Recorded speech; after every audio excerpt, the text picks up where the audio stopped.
Hello guys, welcome back to my YouTube channel. Today in this video we are going to learn about mammary gland. Mammary gland is a very important essay question in your first year university examinations. It is an important essay question. It is also an important short question. The total mammary gland can be asked as an essay question, and a part of it like the lymphatic drainage of the mammary gland can be asked as a short question. Okay, so let us move on. It is a very important topic. Let us move on. Start the video. To start the video, I am going to tell you the subheadings under which we are going to learn the mammary gland today. This is the part 1 video of the mammary gland. There will be a part 2 which will be coming soon. So stay connected. Okay, so let us see what are the headings under which we are going to see the mammary gland today. The first heading is definition. We will learn about the definitions of the mammary gland. Well, how do we define mammary gland? What is it?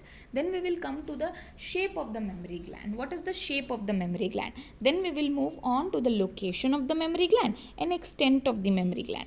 Location means where it is located and extent means from where to where it is located. That is from the thorax till abdominal region or from the abdominal region till pelvic wall. I am just giving an example. Okay, so extent is from which region till which region the mammary gland is located. Then we will move on to the relations, that is the structures which are present nearby the mammary gland and how they are related to the mammary gland. Then we will finally move on to the anatomical structure of the mammary gland. What is present inside the mammary gland? What does it constitutes of, and all those things. Okay, so let us jump on to the video. Let us first see the definition of the mammary gland. Definition of the mammary gland is nothing but modified sweat gland. The mammary gland is a modified sweat gland. There are many sweat glands which are present in our body. One of the sweat glands some of the sweat glands they modified into mammary glands during embryonic development of our body. Now, the sweat glands are modified into mammary glands to perform some specialized function. This specialized function is nothing but lactation. What is lactation? Lactation is production of milk and feeding of that milk by the mother to the newborn or the infant. So the process of feeding of the mother's milk to the infant is known as lactation, and this function is performed by the mammary gland. So sweat glands they modify to perform a specialized function called lactation. So mammary gland synthesizes milk, it stores milk.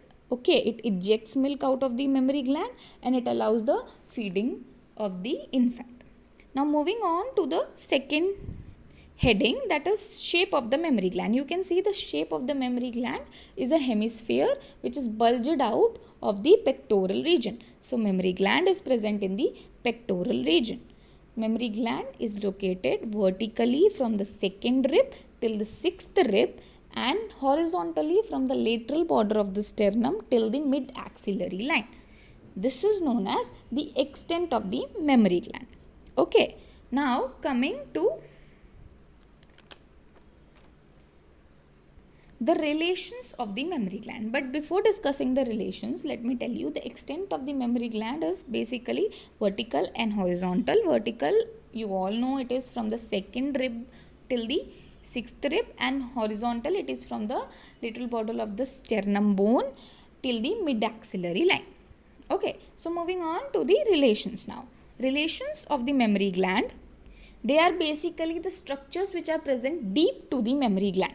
So the structures which are present deep to the mammary gland are known as relations of the mammary gland, and these structures which are present immediately behind the mammary gland are known as superficial relations, and the structures which are present little behind only but little deep are known as deep relations of the mammary gland.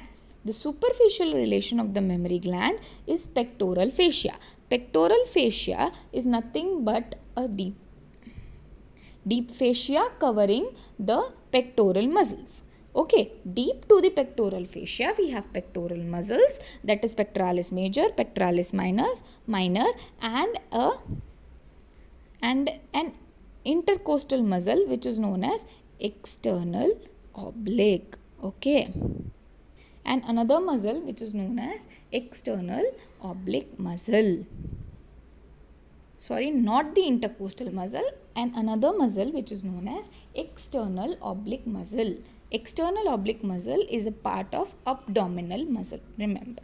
Okay, now moving on to the structure of the mammary gland. The structure of the mammary gland is basically divided into three parts: skin, stroma, and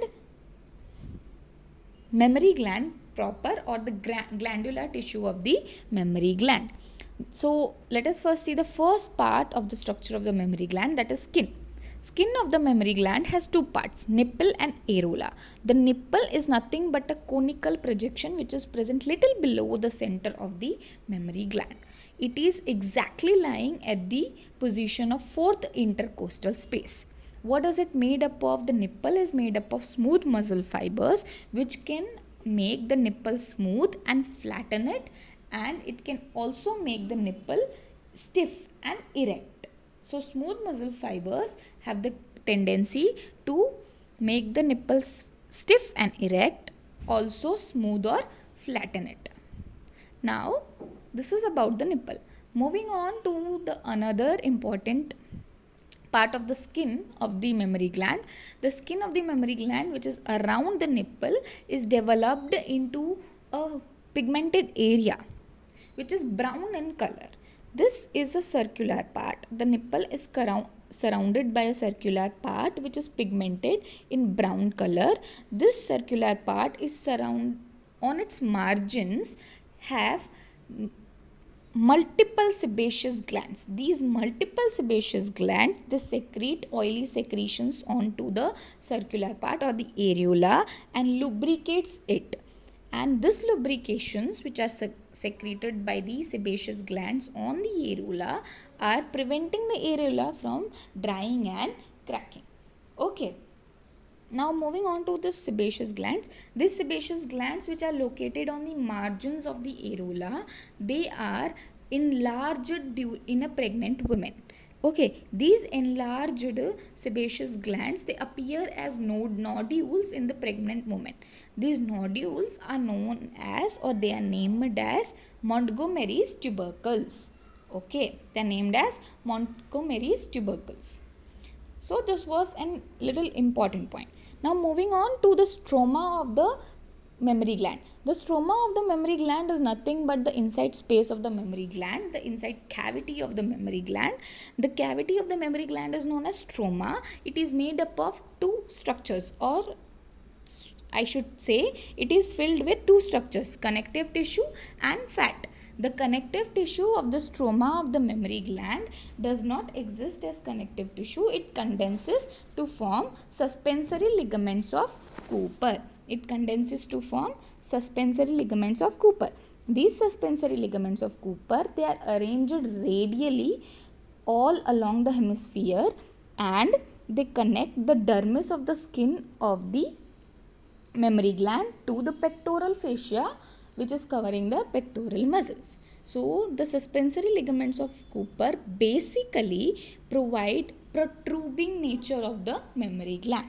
Mammary gland is protruded on the pectoral region of the females. So this protuberance is because of the suspensory ligaments of Cooper. If they are dying or atrophying at an old age, the mammary gland will no longer be protruding and it will become pendular structure. Now moving on to the third part of the structure of the mammary gland, which is mammary gland proper or glandular tissue. The mammary gland proper or glandular tissue, as the name suggests, is the glandular tissue. Means it is the gland which secretes the milk of the mammary gland. Okay. So the glandular tissue of the mammary gland is basically divided into lobes. These lobes are 15 to 20 in number. So the mammary gland proper is divided into 15 to 20 lobes, and these lobes are again divided into lobules. Okay, so mammary gland proper is divided into 15 to 20 lobes, which are again divided into lobules. These lobules contain very important structure known as acini. These acini secrete the milk in human female body. Okay, this milk which is secreted and synthesized in the acini, it is drained out of the mammary gland through a duct known as lactiferous duct.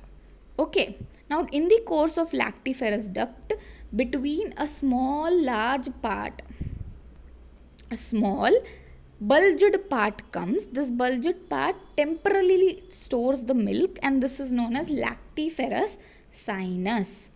Okay, so this was about the mammary gland proper. Now moving on to a very important another point, which is about the axillary tail of spins. So what is axillary tail of spins? The axillary tail of spins is nothing but an extension of the lateral part of the mammary gland, which is lying near the upper limb. The lateral part of the mammary gland, it extends and pierces the deep fascia of the pectoral region to reach the axilla. So this lateral part of the mammary gland, which is piercing the deep fascia of the pectoral region to reach axilla, is known as axillary tail of spins, and it pierces the deep fascia through an hole. This hole is known as foramen of Langer. So lateral part of the mammary gland, it pierces a deep fascia through a foramen, which is known as foramen of Langer, and it enters the axilla. This lateral part which enters the axilla is known as axillary tail of spins. Okay, so this was a little extra about the mammary gland. Thank you for watching the video. If you like the video, please click the subscribe button and hit the bell icon. Also press the like button. Thank you.